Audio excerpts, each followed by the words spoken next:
I want to welcome you here this evening and introduce you to my presentation on exploration of inequality related to domestic violence survivors. My name is Dawn Hoax, and I am a survivor of domestic violence and happy to share this information with you this evening.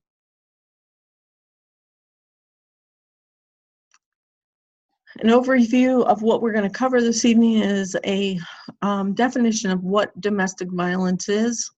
What is the face of domestic violence survivors in terms of overall demographics, and then also some marginalized people groups that we're going to consider. Why should we care? Best practices, some local resources, and some points for future consideration, as well as the references that the presentation tonight is based off of. What is the face of domestic violence? Domestic violence is prevalent in every community and affects all people regardless of age, socioeconomic status, sexual orientation, gender, race, religion, and nationality. Physical violence is often accompanied by emotionally abusive and controlling behavior as a part of a much larger systematic pattern of dominance and control. Domestic violence can result in physical injury, psychological trauma, and even death. The devastating consequences of domestic violence can cross generations and last a lifetime. Some national statistics related to domestic violence, as cited by the National Coalition Against Domestic Violence on their website, is that there's an average of 20 people who experience intimate partner physical violence every minute in the United States. This equates to more than 10 million abuse victims annually. 1 in 4 women and 1 in 9 men experience severe intimate partner, either physical violence, intimate partner contact sexual violence, and/or intimate partner stalking, with impacts being things such as injuries, fearfulness, post-traumatic stress disorder, use of victim services, contraction of STDs, and more. This is what we commonly consider domestic violence. On a typical day, domestic violence hotlines may receive up to 20,000 calls. An abuser's access to a firearm can actually increase the risk of intimate partner femicide by 400%. Intimate partner violence can account for 15% of all violent crime in the United States. And it also is most commonly found among women between the ages of 18 and 24. 19% of intimate partner violence does involve the use of a weapon. Some national statistics, some of these were quite startling. We find that 1 in 5 women and 1 in 59 men are raped during their lifetime in the United States. This represents 9.4% of women who experience intimate partner sexual assault within their lifetime.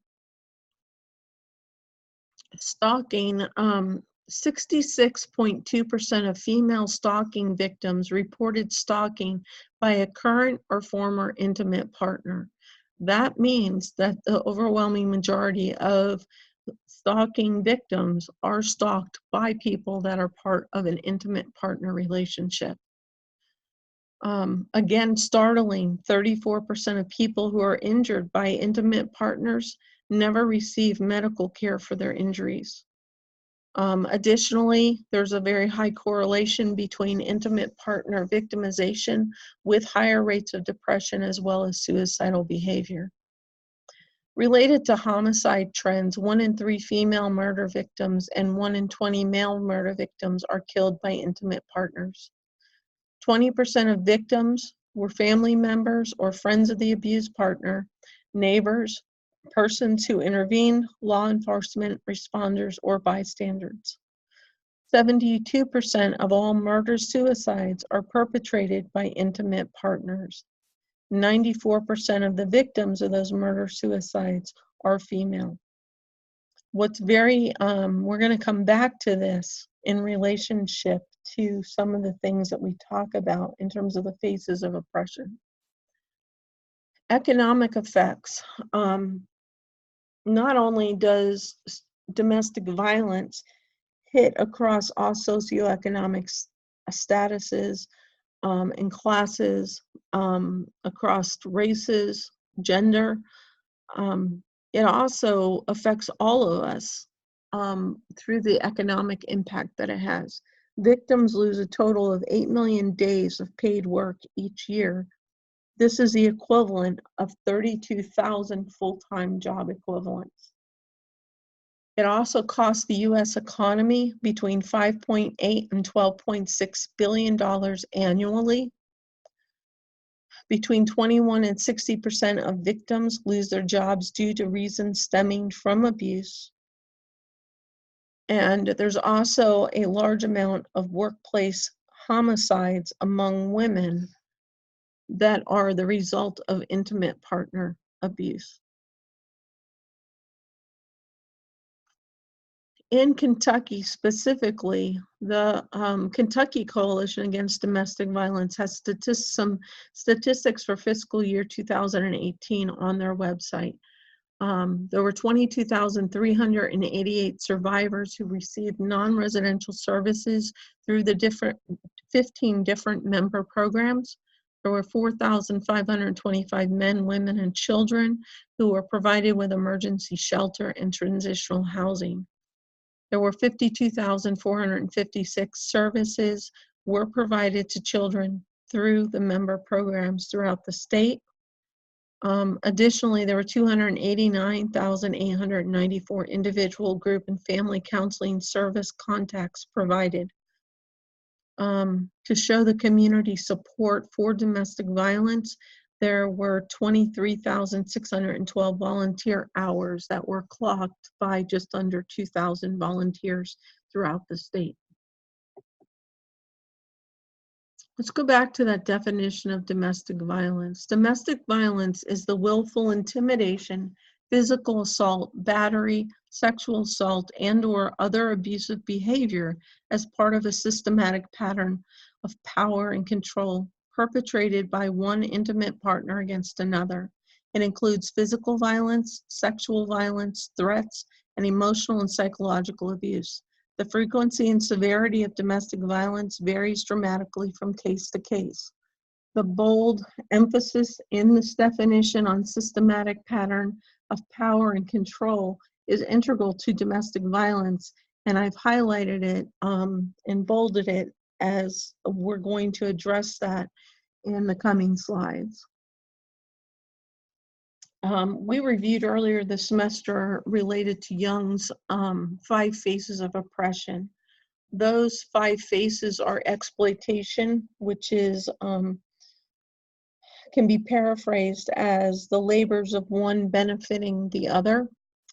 Marginalization, where a marginalized people group will lose their inherent value and voice. Powerlessness, which is indicative of those power imbalances and control, shifts in control in relationships that I just mentioned. Cultural imperialism, which is really a cultural bias or dominance within a culture. Many times this can be seen as male dominance. Different cultures see that differently. Comes to mind is the caste system in India. And then violence is just that. It's when violence is used to keep a group oppressed. How does this relate to domestic violence? Within circles used as an educational tool for domestic violence, there is what is called the power and control wheel.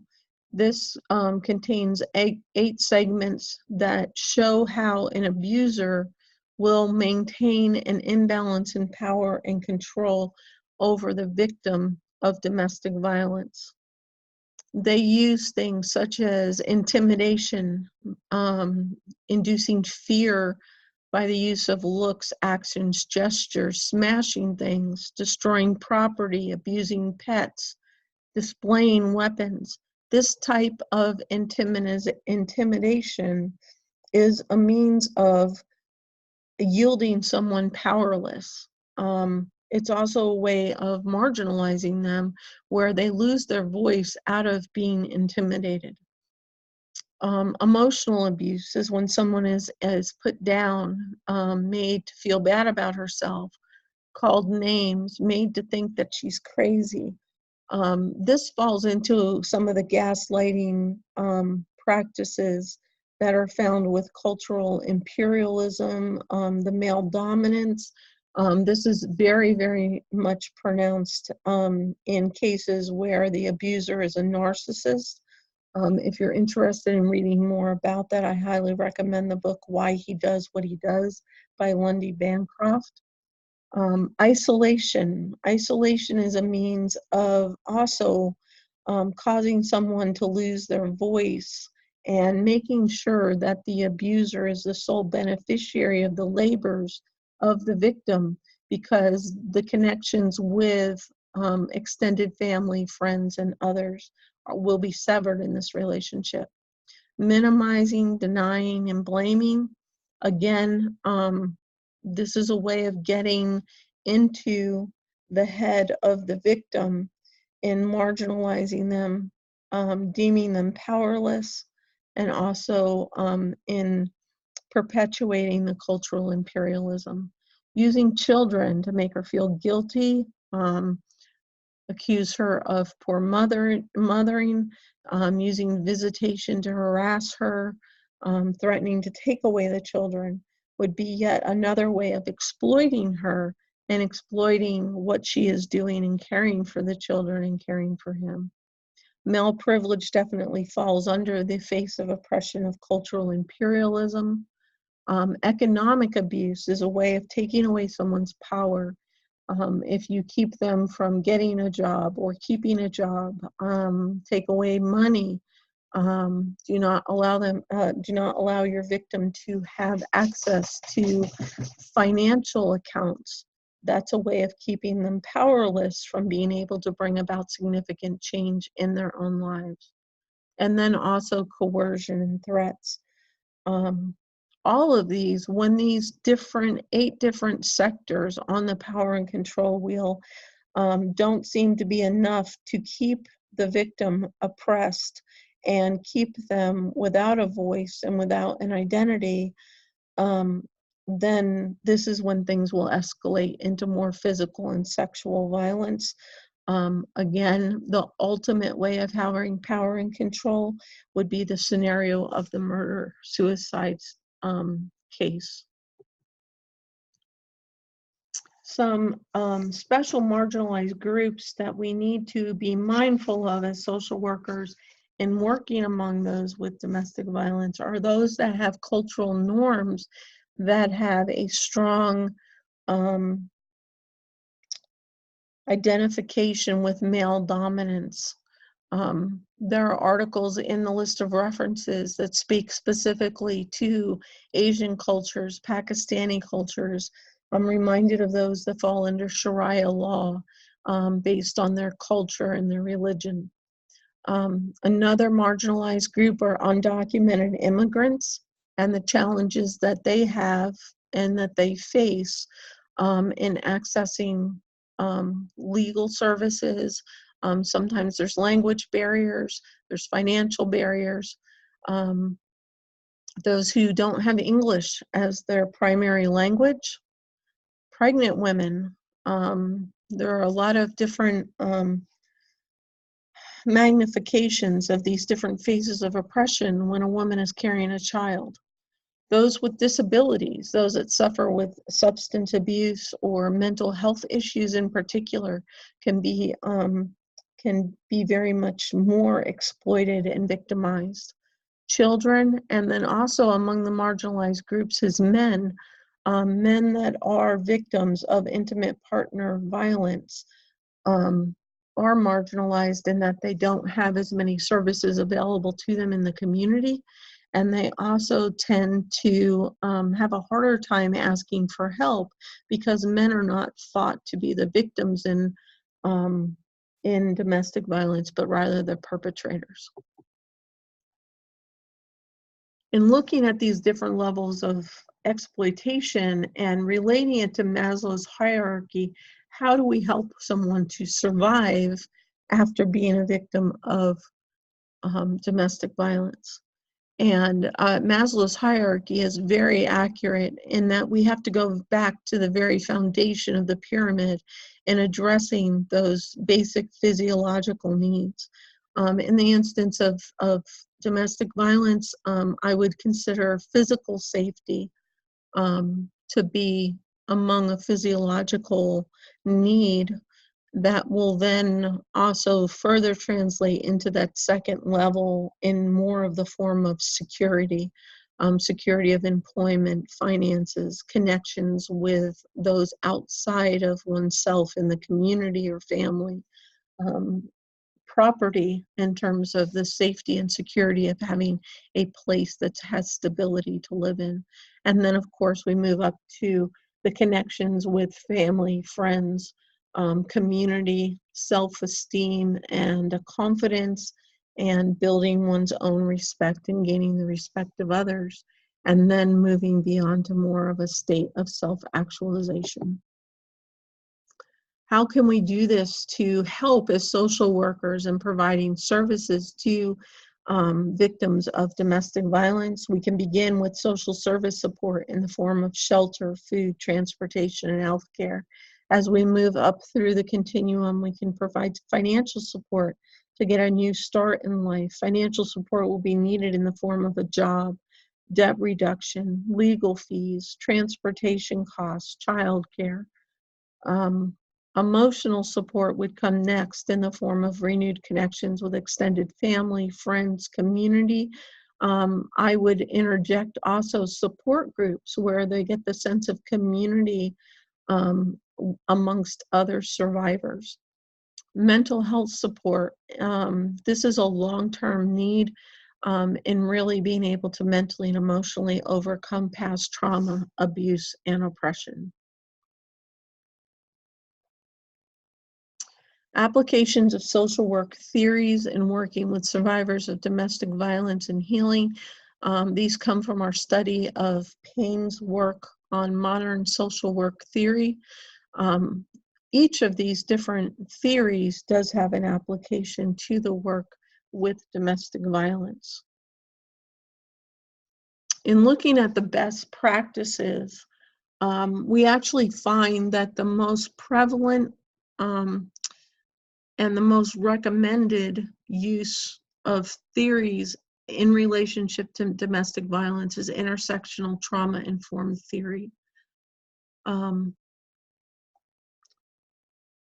thing to keep in mind as social workers is that as our profession becomes more formalized and accepted, when this has occurred with other professions, they tend to fall into a cookie cutter, one size fits all. We do this for one, let's do the same thing and just keep repeating it. And just as each domestic violence survivor is different, we need to make sure that we are personalizing and individualizing services to truly meet that victim where they're at. As we said, the severity of domestic abuse, the longevity of domestic abuse in someone's life will vary from case to case. There is a strong therapeutic relationship premise of an egalitarian approach that aligns with feminist theory in helping to restore power into the life of the victim of domestic violence. Some essential services that should be offered in terms of best practices are 24-hour crisis line, counseling, support groups, and court or legal advocacy. Shelter services as well as medical emergency room advocacy were also highly recommended. Having accessible and welcoming services for all survivors, regardless of their situation, background, or characteristics, is incredibly important. Specialized services for children and also transitional housing and transportation services are additional things that are considered part of the best practices in the area of domestic violence. Some necessary service delivery practices include providing the individualized service that I've already mentioned, making information available and accessible, that ties into a lot of what we do with informed consent and just empowering and educating the survivor of domestic violence, collaborating with other community agencies to really be able to broaden out the services that are offered, and having the complete range of agency services available to all survivors. And this comes into play related to transportation, language barriers, and just some mobility issues. Some areas for improvement: many social workers interviewed were concerned and or confused about how to provide services when a survivor has experienced both domestic violence as well as sexual assault. When a survivor is struggling with mental illness or substance abuse in addition to being a survivor of domestic violence, and also being able to manage community knowledge about the location of a domestic violence shelter in order to ensure safety to those that seek refuge there. Macy et al. Also reported that one unexpected finding was that participants felt that a number of services crucial to helping survivors were not being provided because of financial barriers and the lack of trained staff. Some of these are serving diverse populations, such as those that don't have English as their first language, and offering services to children, also providing transitional housing services. So how does the Lexington, Kentucky, Fayette County area fare in comparing ourselves to the best practices? If you see on the left-hand side of this slide, you'll see the 15 different programs that are affiliated with the Kentucky Coalition Against Domestic Violence in the state of Kentucky.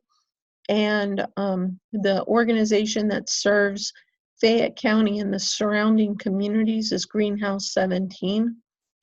Greenhouse 17 gets a check plus, if not a check plus plus. They offer a 24-hour crisis line, shelter services on property, as well as through a network with other area shelters, support groups in the community, counseling, referrals for career and employment services, translators for those that do not speak English, children's services, assistance with applying for social services and financial assistance, legal advocacy and referrals to attorneys, community education, political advocacy, and education for those in the court and legal system, and also strong community relationships that provide corporate and private funding, as well as being a recipient of grant funding. The support within the community for the work of Greenhouse 17 is phenomenal, which speaks to the professionalism with which they conduct the services to domestic violence survivors in the community, as well as educate the community as a whole. I want to thank you for your time. I'm going to flip through to some references that are included in the presentation this evening and that were used as a basis for my research.